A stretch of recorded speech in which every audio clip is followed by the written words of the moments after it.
Saya ajak untuk Bapak Ibu, Saudara yang ada di tempat ini, coba kita berdiam diri sejenak di hadapan Tuhan.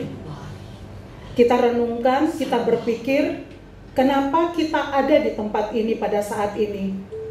Apakah kita hanya sekedar datang untuk beribadah karena kita adalah orang Kristen? Atau kita benar-benar merindukan Tuhan di dalam kehidupan kita? Karena kita sadari bahwa tanpa Tuhan, kita tidak bisa melakukan apa-apa di dalam hidup kita.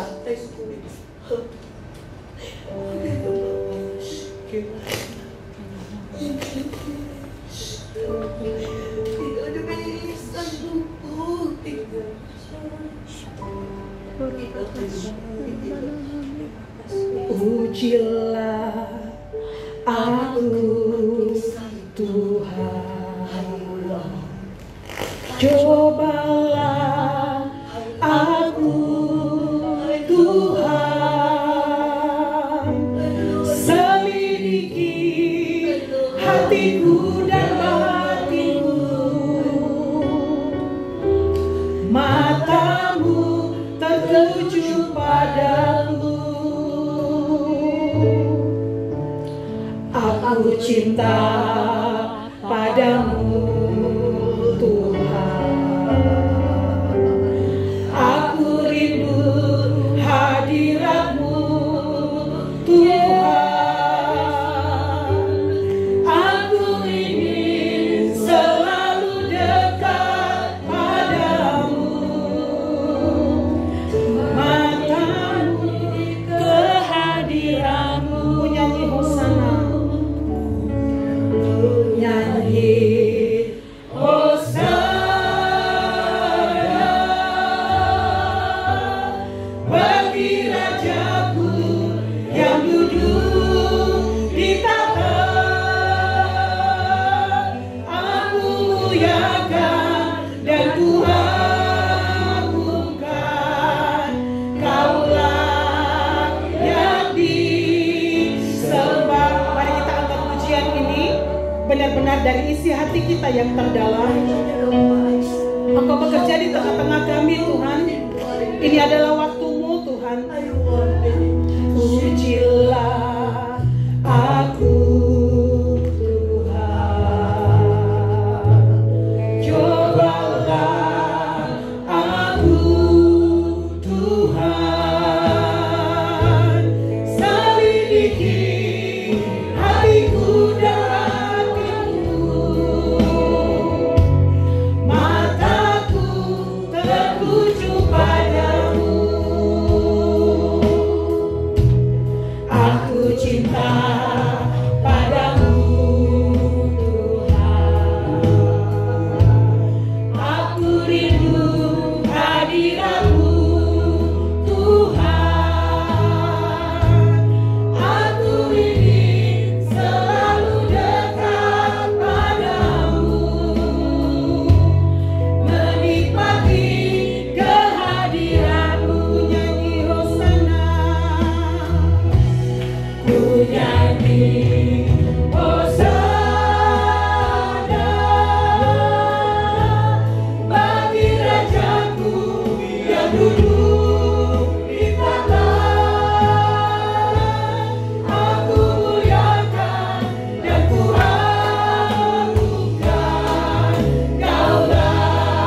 untuk menghargai setiap anugerah, setiap perkenanan-Mu Tuhan di dalam hidup kami.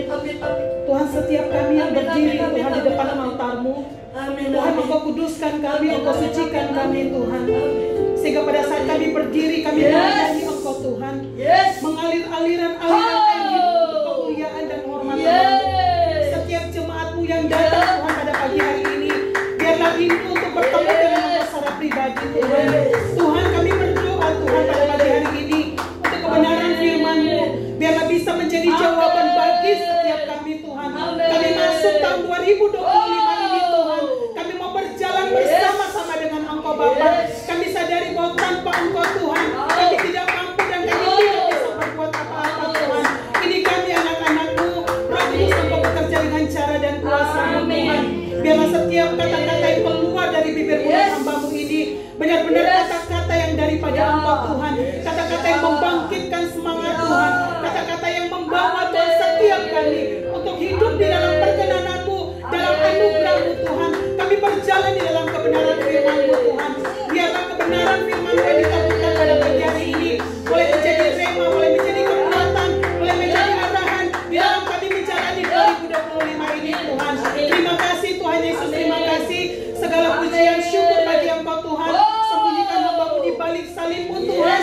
Hanya Engkau yang nampak untuk kemuliaan dan hormat nama-Mu. Terpujilah Engkau Allah yang hidup. Setiap kita yang siap menerima kebenaran firman Tuhan, katakan amin.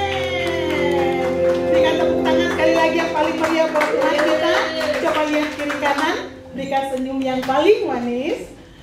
Coba lihat. Semuanya tentunya udah harapan ya. Oke Bapak Ibu, saya mengundang untuk kita deklarasi kebenaran firman Tuhan bersama-sama. Sekali lagi saya undang untuk kita bangkit berdiri. 2, 3. Aku percaya firman-Mu berkuasa.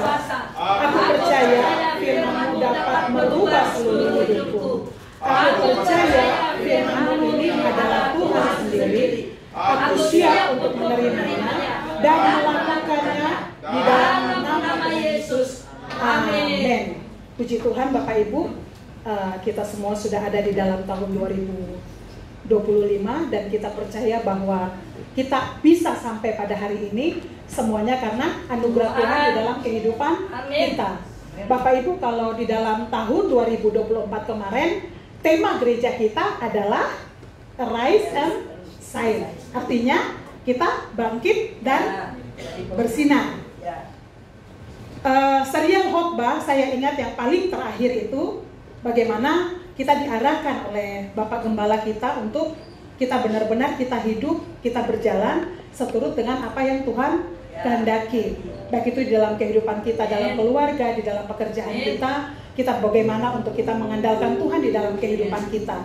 Nah, tahun 2025 ini Bapak Ibu masih relate ya Bapak Ibu. Jadi kalau tahun kemarin kita diajarkan untuk kita walking with God, artinya kita berjalan dengan Tuhan, kita mengandalkan Tuhan. Dan tahun ini kita punya tema yang baru, yaitu Great Harvest. Kalau Great Harvest itu artinya apa Bapak Ibu? Kita tahun apa? Penuaian yang besar. Coba, penuaian yang besar. Sekali lagi, tahun 2025 tema kita adalah penuaian yang besar. Kalau bicara tentang penuaian, Bapak Ibu, kira-kira yang ada dalam pikiran kita apa? Panen, betul. Oke, bicara tentang panen. Sebelum panen biasanya harus ngapain? Apa? Menabur. Harus ada yang ditanam. Terus harus rawat ya. Kalau biasa kita nggak tanam apa-apa, ada yang kita panen nggak? Nggak ada, Bapak Ibu ya. Nah, di dalam ini Bapak Ibu, kalau saya ingat kemarin pada saat Pak Im khotbah, itu Pak Im mengatakan bahwa tahun 2025 ini adalah apa? Double anugerah. Nah, kenapa disebut double anugerah di dalam tahun 2025 ini? Kalau tahun 2024 saya ingat Bapak Gembala mengarahkan kita itu bicara tentang pay dalet. Pay dalet itu artinya bagaimana kita harus berhati-hati dengan mulut kita pada saat kita mengambil keputusan. Karena pada saat kita salah di dalam berkata-kata, itu bisa sesaat dalam tiba-tiba itu hal yang mungkin baik bisa berganti menjadi buruk. Ya, itu pada saat itu dikatakan pada tahun 5784 itu Pei Dalet, Bapak Ibu. Kalau ini Pei Dalet ini sebenarnya hitungan dari kalender Yahudi atau Ibrani ya, Bapak Ibu. Jadi dikatakan mulai tanggal 4 Oktober 2024 tahun Yahudi berubah menjadi tahun 5785 atau tahun Pei Hei. Nah, kalau Pei Hei ini Bapak Ibu 5785 itu berarti Pei Hei. Nah, itu dia bacanya dari kiri ke kanan. Jadi kalau 80 itu apa? Pei, itu kan gambarnya seperti mulut ya. Kalau 5 itu bacanya Hei. Nah, kalau 575, angka 5 dikatakan angka 5 muncul 2 kali di tahun Pei Hei. Jadi ini yang dikatakan kita akan mengalami anugerah double. Kalau di dalam angka Ibrani Bapak Ibu, kalau 5 itu anugerah, kalau 6 itu dikatakan angka manusia, kalau 7 itu sempurna. Jadi kalau di sini 5785, 5 itu berarti 2 kali. Karena 2 kali, jadi dikatakan anugerah double atau mengalami penuaian yang besar. Nah, jadi dikatakan 2025 ini Bapak Ibu, kita ada di dalam tahun penuaian yang besar. Kita ada di dalam anugerah yang hidup di dalam anugerah yang double. Artinya mungkin di dalam tahun 2024 ada hal-hal yang belum terjadi di dalam kehidupan kita. Di dalam tahun 2025 ini itu bisa terjadi lebih di dalam kehidupan kita. Karena dikatakan bahwa Pei Hei itu 2025 ini adalah anugerah double. Coba siapa yang mau merasakan anugerah double? Karyawan kerjanya misalnya cuman 1 hari dikasih bonus untuk seminggu, itu double nggak itu? Senang nggak? Pasti sangat senang ya Bapak Ibu. Tapi kalau berbicara tentang anugerah yang double Bapak Ibu di dalam kehidupan kita, berarti ada hal juga yang harus kita lakukan di dalam kehidupan kita. Nah, dikatakan bahwa untuk kita bisa menuai, kita bisa panen yang besar, itu kita harus mencari bibit yang baik, bibit yang terbaik di dalam kehidupan kita. Saya ingat Bapak Ibu, Rick Warren di dalam buku The Purpose Driven Life ya, di situ dikatakan bahwa setiap kita yang ada di tempat ini itu Tuhan ciptakan dengan tujuan yang spesifik di dalam kehidupan kita, dan tujuannya itu sebenarnya berkaitan dengan kepentingan Tuhan. Kalau berkaitan dengan kepentingan Tuhan Bapak Ibu, berarti ada hal yang harus kita lakukan untuk menggenapi rencana Tuhan di dalam kehidupan kita. Untuk siapa Bapak Ibu? Untuk Tuhan. Kita tahu bahwa di dalam hidup kita tidak hanya sekedar bangun pagi, terus rutinitas, malam, umur bertambah, selesai. Jadi orang bilang kalau kita lihat lahir, terus remaja, dewasa, menikah, punya anak, dan selesai. Enggak. Tetapi Tuhan inginkan di dalam kehidupan kita yang sangat terbatas ini ada hal yang harus kita kerjakan. Kenapa? Karena pada saat Tuhan hadirkan kita di tengah-tengah dunia ini, ada benih yang Tuhan taruh di dalam hidup kita, Bapak Ibu.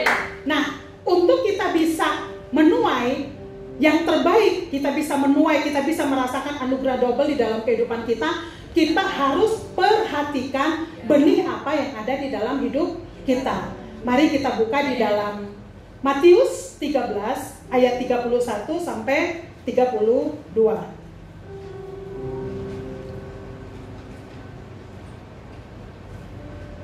Matius 13 ayat 31 sampai ayat 32. Yang sudah dapat katakan amin. Sudah dapat? Amin. Kita baca bersama-sama, masih pagi ya. Kita baca bersama-sama. Matius 13 ayat 31 dan 32. 2, 3. Yesus membentangkan suatu perumpamaan lain lagi kepada mereka. Katanya, hal kerajaan surga itu seumpama biji sesawi yang diambil dan ditaburkan orang di ladangnya. Memang biji itu yang paling kecil dari segala jenis benih. Tetapi apabila sudah tumbuh, sesawi itu lebih besar daripada sayuran yang lain, bahkan menjadi pohon, sehingga burung-burung di udara datang bersarang pada cabang-cabangnya. Amin. Kalau kita mau melihat great harvest di dalam kehidupan kita, kita harus berpikir dengan cara Tuhan berpikir. Dikatakan bahwa hal kerajaan surga itu seumpama biji sesawi yang diambil orang dan ditaburkan orang di ladangnya. Tadi firman sudah mengatakan bahwa memang biji itu yang paling kecil dari segala jenis benih. Tetapi apabila sudah tumbuh, sesawi itu lebih besar daripada sayuran yang lain, bahkan menjadi pohon, sehingga burung-burung di udara datang bersarang pada cabang-cabangnya. Bapak Ibu, pada saat saya merenungkan ayat ini, saya mendapatkan rema yang secara pribadi, Bapak Ibu. Kalau kita lihat tadi dikatakan bahwa biji yang paling kecil, tetapi dia punya potensi yang sangat besar pada saat dia bertumbuh, dan benar-benar dia akan dikatakan tadi burung-burung bisa datang untuk bersarang. Artinya Bapak Ibu, di dalam hidup kita, untuk rema yang pertama yang saya dapatkan, jangan pernah kita remehkan hal yang mungkin kita lihat kecil di dalam kehidupan kita. Pada saat kita diingatkan Tuhan untuk lakukan mungkin hal kecil ya Bapak Ibu di dalam hidup kita, mungkin hanya cuma untuk sekedar nyapa orang, atau mungkin sekedar tetangga kita mungkin ada yang berkekurangan, atau mungkin ada orang yang datang kepada kita yang mungkin dia malu untuk ngomong minta bantuan, tetapi hati kita tergerak untuk melakukan. Jangan pernah kita abaikan. Kenapa Bapak Ibu? Karena biasa dari hal-hal kecil yang kita taat, yang kita lakukan, di situ yang mulai akan bertambah-tambah Tuhan percayakan di dalam kehidupan kita. Jadi di dalam kehidupan kita Bapak Ibu, saya percaya bahwa di dalam keseharian kita sebenarnya sering kali banyak hal Tuhan izinkan untuk kita lewatin.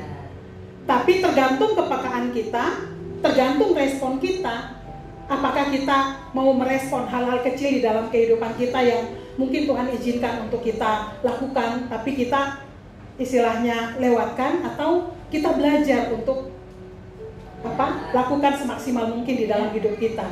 Itu yang pertama ya Bapak Ibu. Dikatakan bahwa untuk kita bisa melakukan hal-hal yang besar di dalam kehidupan kita itu nggak langsung lompat Bapak Ibu. Tetapi biasanya itu kayak misalnya anak sekolah, dia nggak mungkin dari kelas 1 dia langsung kuliah.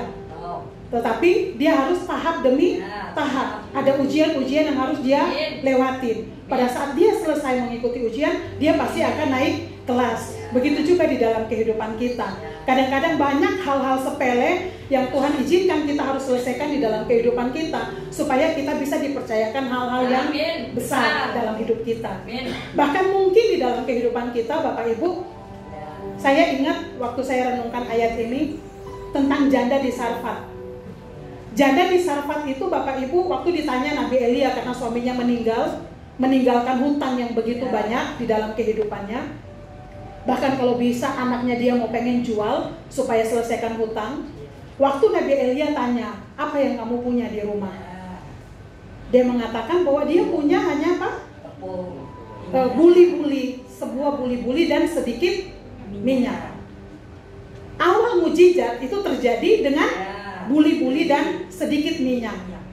Bapak Ibu, di dalam kehidupan kita, terkadang untuk breakthrough, kita untuk bisa mengalami hal-hal mujizat di dalam hidup kita, seringkali Allah mulai dengan hal-hal yang kecil yang kita punya di dalam hidup kita. Tadi saya katakan bahwa Tuhan hadirkan kita di dalam dunia ini dengan potensi yang sudah Tuhan taruh di dalam hidup kita. Cara berpikir kerajaan Allah itu seperti benih sawi yang sangat kecil. Dikatakan bahwa dia lebih kecil dari benih-benih yang lain. Tapi pada saat dia bertumbuh, dia akan lebih besar daripada pohon-pohon yang lain. Begitu juga di dalam kehidupan kita, Bapak Ibu. Dikatakan bahwa great harvest, kita mau panen besar-besaran. Tapi kita sekarang mau nabur apa? Kita punya benih apa di dalam kehidupan kita? Itu tuh sangat penting. Mumpung kita masih ada di dalam awal tahun, coba biasakan kita resolusi pengen nanti tahun ini yang pengen diet, makan terus, diet mau udah nanti aja. Itu satu ya, maksudnya untuk hal-hal yang lain. Bagaimana kita mensiasati untuk kita hidup bisa lebih dekat dengan Tuhan.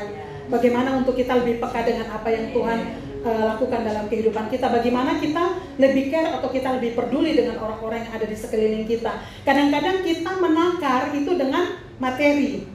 Saya nggak punya uang untuk bantu dia, bla bla bla bla. Tapi kita lupa sebenarnya kita bisa mendoakan dan kuasa doa itu jauh lebih besar. Kalau kita bisa memberkati orang dengan materi, puji Tuhan. Tapi kalau kita nggak bisa lakukan itu dengan materi, setidaknya kita punya hati untuk mendoakan supaya orang yang datang kepada kita bisa mengalami breakthrough di dalam hidupnya.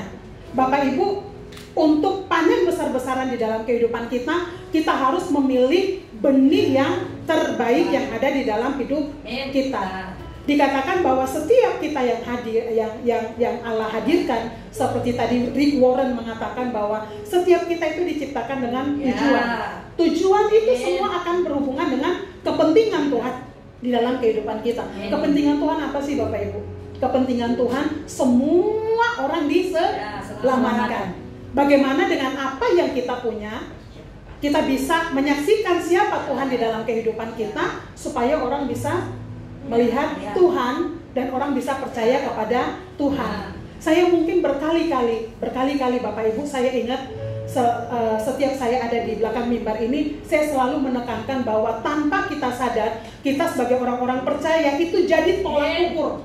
Dimanapun kita ada itu jadi tolak ukur. Contoh ibu-ibu, misalnya kalau kita di rumah, mereka tahu kita orang Kristen, mereka tuh udah bergosip itu udah biasa. Tapi coba kita ada di situ terus kita ikut-ikutan gosip. Wah, ternyata Mama Yona orangnya suka gosip ya. Itu mereka gosip bagi mereka biasa. Tapi pada saat kita hadir dan kita ikut menggosip, terus kita menyaksikan apa? Pada saat orang dalam keadaan berbeban berat datang kepada kita, bagaimana kita cara menguatkan, bagaimana kita cara untuk menolong, itu sangat penting. Dan itu butuh hati kita yang peka dengan apa yang mau Tuhan kerjakan melalui kehidupan kita. Pada saat kita ada di lingkungan kita sehari-hari, Bapak Ibu, disitulah sebenarnya ujian kita yang sebenarnya. Ujian kita itu bukan pada saat kita seperti ada di sini. Kalau kita ada di sini itu ya kita pasti berdoa mati-matian, Tuhan tolong. Kita nggak bisa pun Tuhan tolong, Tuhan mampukan. Tapi siapa kita? Bukan pada saat kita melakukan kegiatan-kegiatan rohani, tetapi siapa kita itu pada saat kita berhadapan dengan keseharian kita. Benih apa yang sedang kita tanam untuk orang-orang sekeliling kita? Benih apa yang sedang kita tanam supaya Tuhan dipermuliakan? Benih apa yang sedang kita tanam supaya kita bisa bawa jiwa kepada Tuhan? Ya, itu Bapak Ibu. Poin pertama tentang benih, Bapak Ibu, jangan pernah remehkan hal-hal yang kita anggap kecil di dalam kehidupan kita, tetapi yang sebenarnya Tuhan mau kita lakukan untuk orang-orang di sekeliling kita. Saya percaya kita punya hati nurani ya Bapak Ibu. Pada saat ada hal-hal yang mungkin gak sesuai dengan hati Tuhan, itu biasanya kita akan gelisah, kita akan sedih. Bahkan mungkin kadang-kadang kita gak ngerti kenapa ya kok saya sedih banget. Coba kita datang sama Tuhan, siapa tahu saat kita sedih itu ternyata Tuhan sedang titipkan orang lain yang sedang bermasalah, yang sedang bergumul dalam kesendiriannya, untuk kita mendoakan dia, untuk kita menopang dia di dalam doa.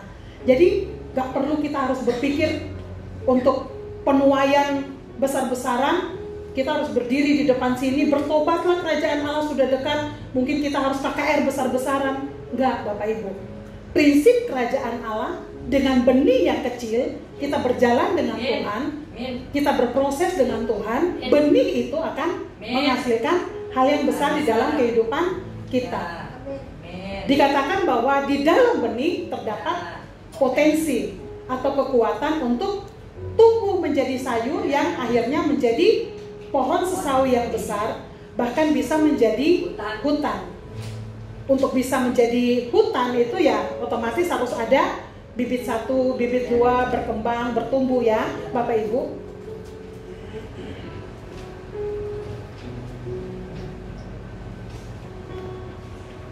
Di sini Thomas Jakes itu mengatakan bahwa setiap benih itu mempunyai potensi mujizat. Ketika Tuhan memberikan benih itu kepada kita, itu karena Tuhan melihat bahwa dalam benih itu akan ada penuaian yang besar. Jadi melalui benih yang saat ini, saya nggak tahu Bapak Ibu Tuhan sedang taruh benih apa, Tuhan sedang percayakan apa, tapi Tuhan melihat ada potensi mujizat yang besar. Bahkan di dalam kehidupan kita kadang-kadang itu kita tidak melakukan bagian kita semaksimal mungkin, tapi kita berharap hasil yang sangat besar. Mustahil apa? Enggak. Ya mustahil lah. Semakin kita dewasa, semakin kita, kalau anak kecil, misalnya minta, kalau kita bayi rohani Bapak Ibu, kita datang sama Tuhan, kita minta, Tuhan bisa langsung jawab ya. Tapi semakin beriring pertumbuhan kita, ada hal-hal yang Tuhan tuntut kita harus selesaikan di dalam kehidupan kita, supaya Tuhan bisa melakukan lebih banyak melalui kehidupan kita. Nah, bicara itu poin yang pertama tentang benih yang kecil ya. Terus saya mendapatkan rema yang kedua tentang benih yang kecil itu di sini, Bapak Ibu. Ada firman Tuhan yang mengatakan kita bisa melihat selumbar yang ada di mata saudara kita, tetapi kita nggak bisa melihat balok yang ada di mata sendiri. Artinya seperti ini Bapak Ibu. Kadang-kadang kita gampang untuk menghakimi orang-orang yang ada di sekeliling kita karena hal-hal kecil yang mereka lakukan. Tetapi kita lupa bahwa sebenarnya kita punya hal yang lebih besar di dalam hidup kita yang harus kita selesaikan, yang kita harus bereskan kepada Tuhan. Saya diingatkan tentang cara melihat Kaleb dan Yosua pada saat mereka harus pergi ke intai tanah Kanaan. Cara lihat mereka itu menentukan kemenangan mereka. Sama Bapak Ibu di dalam hidup kita.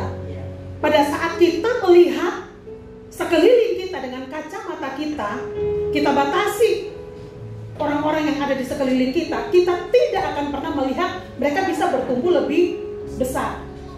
Artinya apa Bapak Ibu? Di dalam kehidupan kita harus belajar menghargai orang-orang yang ada di sekeliling kita seperti Tuhan melihat. Saya renungkan ayat ini Bapak Ibu, khususnya kadang-kadang kan kita menakar orang karena apa? Materi. Kadang-kadang kita menakar orang karena jabatan. Kadang-kadang kita menakar orang karena status sosial. Kadang-kadang kita menakar orang juga karena ras. Kita merasa ras kita paling hebat, ras kita paling tinggi, di luar ras kita itu gak ada apa-apanya. Terkadang dengan cara seperti itu kita lupa bersikap yang baik kepada sekeliling kita. Itu mungkin kita ngerasa itu hal yang kecil Bapak Ibu, tetapi itu punya dampak yang sangat besar, yang itu bisa menyakiti hati Tuhan. Bahkan dari hal kecil itu kita bisa menghambat orang untuk orang datang kepada Tuhan. Saya juga diingatkan Bapak Ibu tentang seringkali kita jatuh itu bukan karena batu yang besar, tetapi seringkali kita jatuh karena tergelincir di kerikil yang kecil. Kadang-kadang hal-hal kecil di dalam hidup kita yang kita nggak bereskan itu bisa mempunyai potensi yang besar membuat kita jatuh. Jadi bicara tentang benih, bicara tentang perumpamaan tentang kerajaan surga, benih yang sangat kecil dan mempunyai potensi yang besar. Artinya hari ini saya benar-benar berpesan bahwa mari kita belajar menghargai hal-hal kecil di dalam kehidupan kita, potensi yang ada dalam hidup kita, untuk kita lakukan yang terbaik untuk kemuliaan Tuhan. Kita harus belajar melihat setiap orang di sekeliling kita, apapun keadaan dia, bahwa dia punya potensi yang sangat besar untuk menuai banyak jiwa. Artinya apa Bapak Ibu? Jangan pernah kita melakukan tindakan-tindakan, mengambil keputusan-keputusan untuk menghambat orang, memotong orang, untuk orang tidak berkembang. Karena tadi yang saya katakan, seringkali kita membatasi orang itu dengan yang tadi ya, materi, jabatan, bla bla segala macam. Kita sebagai pemimpin di dalam perusahaan, bagaimana kita memperlakukan bawahan-bawahan kita, bagaimana kita memperlakukan tukang-tukang yang ada di sekeliling kita, itu sangat menunjukkan bagaimana kita cara melihat mereka di dalam hidup kita. Ya Bapak Ibu, itu poinnya. Itu bagaimana saya benar-benar waktu merenungkan tentang benih yang kecil tetapi punya potensi yang besar. Yang pertama, untuk diri kita, hargai sekecil apapun yang saya tulis dan Tuhan percayakan, lakukan yang terbaik, Tuhan akan mempercayakan yang besar di dalam kehidupan kita. Seperti kayak kita di jemaat Bapak Ibu, sekarang kebetulan saya ada di Next Gen. Kemarin evaluasi untuk anak-anak DM, saya katakan bahwa anak DM yang udah masuk di tempat ini, yuk kita rangkul, kita gembalakan semaksimal mungkin. Minimal kita harus informasi ke DM yang ada di tempat ini bahwa kita punya kegiatan. Kenapa? Kalau kita mau didatangkan banyak jiwa di tempat ini, yang ada dulu kita gembalakan maksimal mungkin. Kalau kita udah berusaha untuk merangkul, mengembalakan, tapi kalau toh mereka belum mau bergabung, itu nggak apa-apa. Tetapi jangan lewatkan yang udah Tuhan percayakan. Artinya kita menghargai semua yang Tuhan beri di dalam kehidupan kita. Kita lakukan semaksimal mungkin. Soal pertumbuhan itu wewenangnya Tuhan. Kita benih yang kita tabur, kita tidak punya kuasa untuk pertumbuhan. Karena yang punya kuasa untuk pertumbuhan adalah Tuhan. Artinya pada saat kita sudah mencari yang terbaik, kita peka, kita lakukan bagian kita semaksimal mungkin, benih yang kita tabur itu cepat atau lambat pasti akan bertumbuh. Karena yang memberikan pertumbuhan sebenarnya adalah Tuhan. Ya Bapak Ibu, itu bicara ya tentang prinsip kerajaan surga. Itu 2 poin, itu nggak ada ya di dalam catatan Bapak Ibu, tapi ini 2 poin yang saat saya renungkan, saya diingatkan Tuhan tentang bagaimana saya melihat, menghargai benih yang ada di dalam hidup saya. Dan yang kedua, bagaimana kita memperlakukan orang-orang yang ada di sekeliling kita, bagaimana kita cara melihat itu. Karena firman sangat keras Bapak Ibu. Kita bisa melihat selumbar di mata saudara kita, tapi balok di dalam diri kita nggak lihat. Artinya, mari kita belajar untuk melihat orang-orang di sekeliling kita, apapun keadaan mereka punya potensi yang sangat besar untuk dipakai Tuhan, untuk mempermuliakan Tuhan, bahkan untuk membawa banyak jiwa datang kepada Tuhan. Penyertaan-Mu Tuhan. Benih yang kita punya akan berhasil pada saat kita menyertakan Tuhan dalam hidup kita. Penyertaan-Mu Tuhan, segalanya bagiku. Hadir-Mu di hidupku, terutama bagi, katakan dengan sungguh-sungguh, penyertaan-Mu, penyertaan-Mu Tuhan.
hanya karena penyertaan Tuhan, benih yang kita tanam akan menghasilkan, kita bisa panen yang namanya great harvest di dalam kehidupan kita.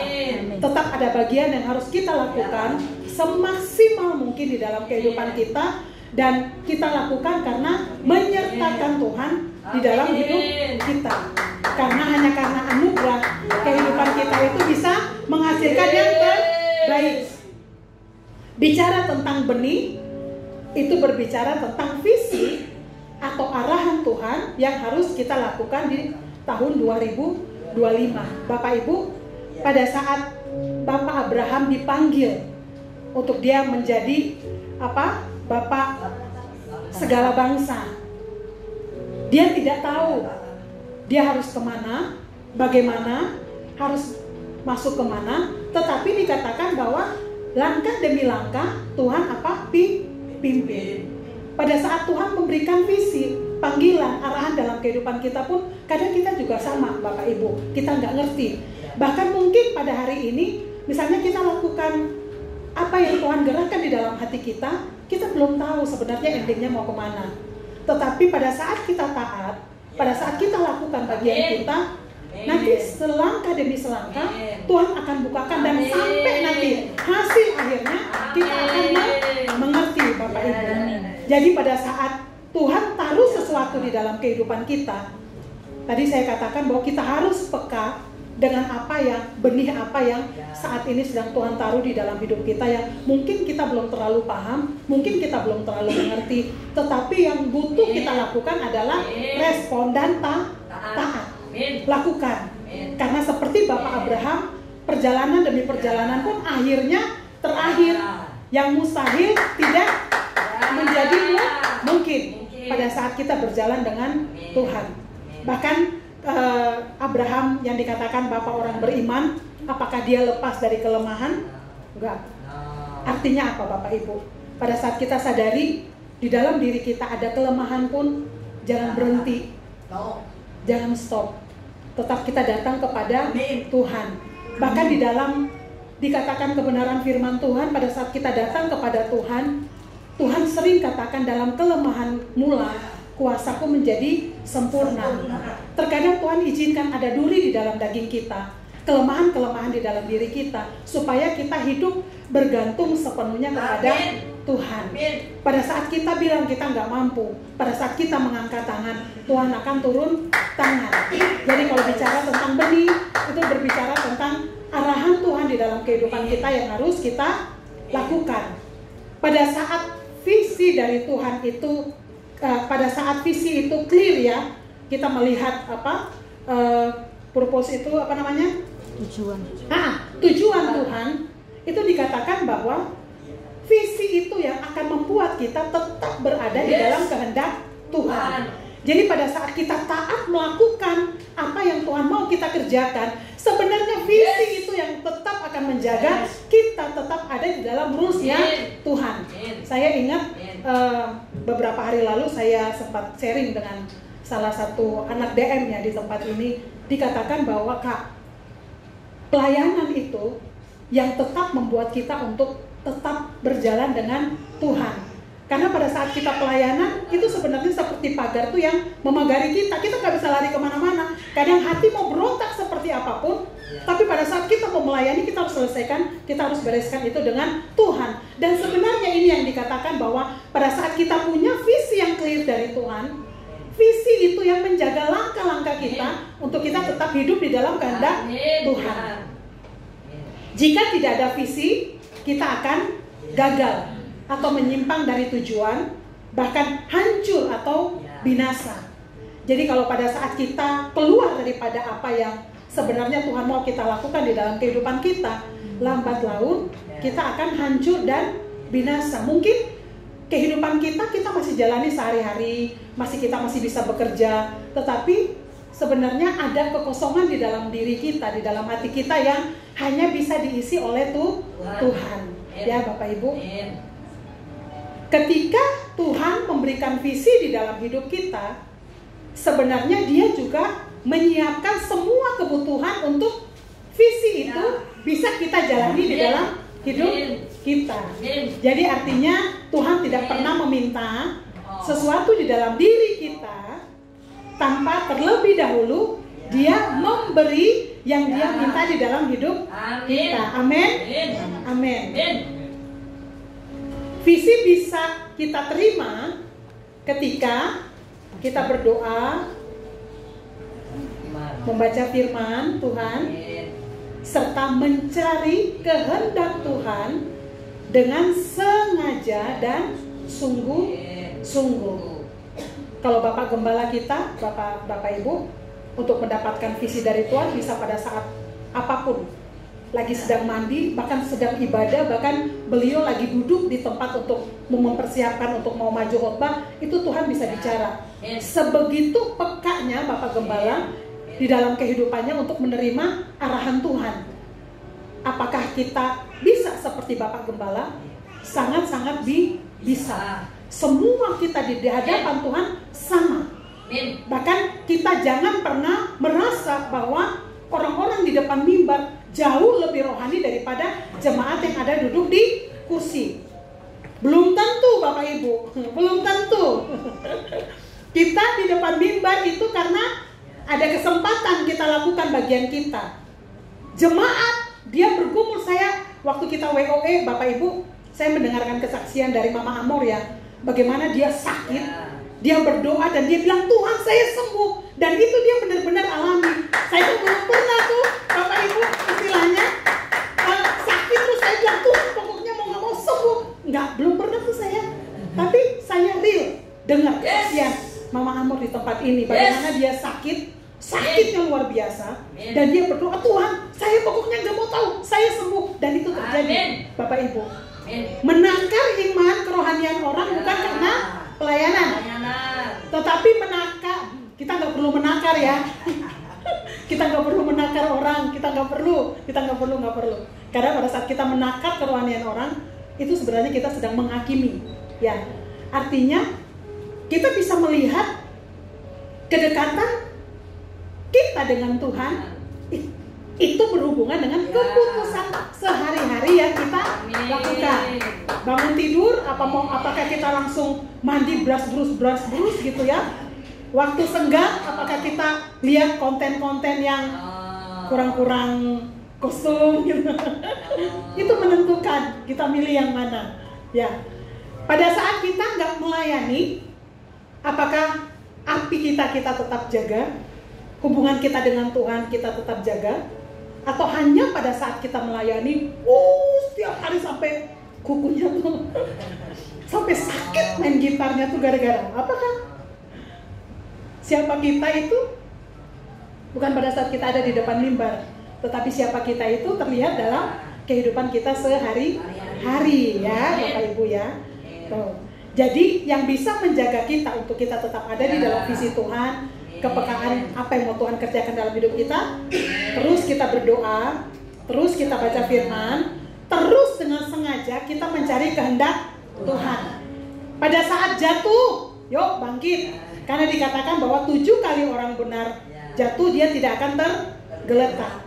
Tetapi Tuhan menopang. Tapi Tuhan mau menopang, cuman kalau kita nggak mau, bisa nggak? Ya nggak bisa lah. Kalau kita mau tetap gagoleran, bahasa Inggris. Hah? Nah, bahasa Ibrani, gagoleran. Gagoleran artinya apa Bapak Ibu? Hah? Oh, gagoleran. Udah salah, kenceng lagi.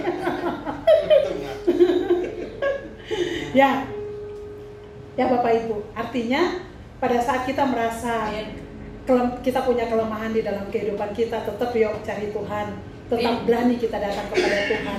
Karena pada saat kita terus datang kepada Tuhan, Tuhan akan menyelesaikan dengan caranya Tuhan yang ada di dalam kehidupan kita.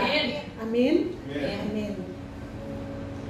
Dikatakan bahwa kita telah dilahirkan, dituntun dari benih tidak fana, yaitu firman Allah yang hidup dan yang kekal. Artinya apa Bapak Ibu? Visi di dalam kehidupan kita itu semuanya kalau kita balik kepada firman Tuhan. Kan dikatakan bahwa sebuah produk itu dia bisa maksimal kita pakai, kita gunakan kalau lihat buku petunjuknya. Nah, kita sebagai anak-anak Tuhan buku petunjuk kita adalah firman Tuhan. Jadi pada saat ada hal-hal yang mungkin kita rasa harus kita cari apa sih namanya, untuk kita bisa dapat arahan lebih lanjut, balik sama firman. Terkadang Bapak Ibu, di dalam kita menjalani visi di dalam kehidupan kita, tujuan Tuhan di dalam kehidupan kita, sama kayak tokoh-tokoh Alkitab ya Bapak Ibu, seperti kayak Yusuf. Yusuf pada saat dia diberikan mimpi dan dengan kenyataan yang ada itu sangat bertolak belakang. Tetapi dikatakan bahwa Yusuf disertai Tuhan. Bahkan pada saat keadaan-keadaan yang tersulit kayak di dalam penjara pun, dihianati pun, di apa namanya, istri Potifar itu apa namanya? Bukan. Kan dia ngomong ke suaminya apa? Fitnah.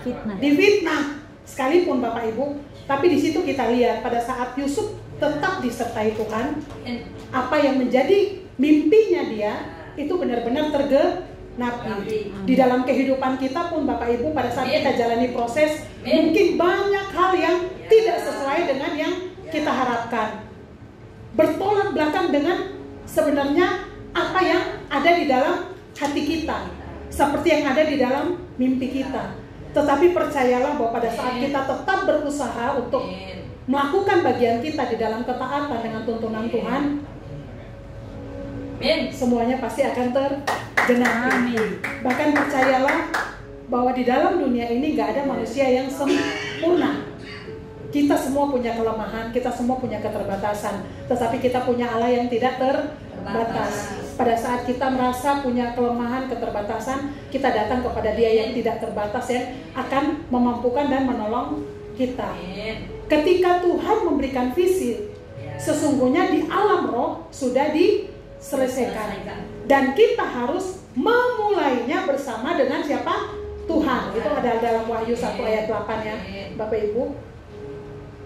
Kemampuan kita menangkap visi Tuhan, kemampuan kita menangkap visi Tuhan adalah kunci kita mengalami great harvest dalam hidup kita. Kuncinya apa Bapak Ibu? Menangkap visi Tuhan. Kemampuan kita menangkap visi Tuhan, artinya benih yang ada di dalam kehidupan kita, yang kita sadar bahwa itu sedang Tuhan kerja di dalam kehidupan kita, kita lakukan semaksimal mungkin di dalam kehidupan kita. Disitulah kita akan mengalami apa? Realitas di dalam kehidupan kita.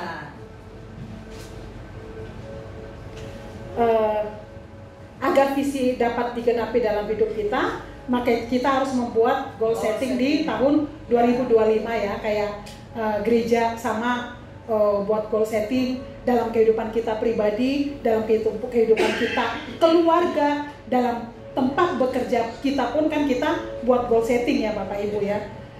Dan di sini dikatakan bahwa set your ya. Yang berikutnya dikatakan bahwa benih itu berbicara tentang mimpi yang Tuhan taruh di dalam hidup kita yang belum terlaksana. Itulah yang Allah ingin kita lakukan. Apakah di dalam tahun 2024 kemarin mungkin ada hal-hal yang sebenarnya kita dapatkan sesuatu dari Tuhan, tetapi mungkin belum terjadi, belum terrealisasi di dalam kehidupan kita. Mungkin ada hal-hal yang kita ingin capai tapi itu belum tercapai. Dikatakan bahwa untuk menghidupi visi, untuk kita mau sampai kepada apa yang Tuhan inginkan di dalam kehidupan kita, ada yang dinamakan butuh yang namanya apa? Ketekunan. Ketekunan itu artinya dalam segala keadaan pun kita tetap tekun melakukan ya Bapak Ibu. Jadi tetap kita lakukan apa yang menjadi bagian kita, dan selebihnya Tuhan akan bekerja dengan caranya Tuhan. Apa yang belum selesai di tahun yang lalu, jangan dibiarkan. Terkadang Tuhan ingin melihat ketekunan kita dalam menyelesaikan kehendak Tuhan. Tuhan Yesus memberkati. Amin. Saya undang untuk setiap kita bangkit berdiri. Kita punya Tuhan yang tidak terbatas di dalam kehidupan kita. Mari kita datang sungguh-sungguh kepada Tuhan.